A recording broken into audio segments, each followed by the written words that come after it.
Hello বন্ধুরা, তোমরা সবাই কেমন আছো? আশা করি তোমরা অনেক ভালো আছো, আর আমিও খুব ভালো আছি তোমাদের আশীর্বাদে। তো দেখো, আমি আজকে একটা চিংড়ি মাছের মালাইকারি রেসিপি নিয়ে চলে এসেছি তোমাদের সঙ্গে। তো প্রথমে মাছটাকে আমি ভালো করে কেটে বেছে নিয়েছি। নেওয়ার পর একটা গামলার মধ্যে রেখে দিয়ে দিলাম নুন, হলুদ আর কাঁচা লঙ্কা, আর দিয়ে দিচ্ছি একটু কালো জিরে। চাইলে তোমরা কড়াইতেও ফোড়ন দিয়ে বসাতে পারো, কিন্তু আমি মাছের মধ্যেই দিয়ে দিলাম। তারপর একটু চিনি দিয়ে দিচ্ছি, আর হালকা 2-4টে পেঁয়াজ দিয়ে দেবো, যাতে টেস্টটা আরও সুন্দর লাগে।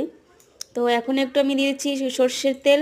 তোমরা যারা সর্ষের তেল খাও না, তোমরা দিয়ে দিতে পারো সাদা তেল, কিন্তু সর্ষের তেল দিলেই বেশি ভালো লাগে। তো একটু মেখে নেব আমি। মেখে নেওয়ার পর একটু মেখে নিয়ে 2-5 মিনিট রাখলেই হবে। মেখে নেওয়ার পর একটু রেখে দিলাম, তারপরে কড়াইতে বসিয়ে দেবো আমি মাছটা। দেখো বন্ধুরা, আমি কড়াইতে বসিয়ে দিয়েছি। এবার দিয়ে দেবো নারকেলের দুধটা হয়, ওটাকে আমি মিক্সিতে পেস্ট করে দুধটা বের করে নিয়েছি। তো দেখো, এই যে আমি দিয়ে দিলাম মালাইকারিতে, মানে চিংড়ি মাছের মালাইকারি। তো দেখো এখন একটু ফুটবে, তারপরে 2-4 মিনিট না, 5-10 মিনিট রাখলেই হবে। তো দেখো আমার চিংড়ি মাছের মালাইকারি রেডি। তো তো দেখো বন্ধুরা, আমার চিংড়ি মাছের মালাইকারি রেডি। তো আমার এই রেসিপিটা তোমাদের কেমন লাগলো অবশ্যই তোমরা আমাকে কমেন্টে জানিও।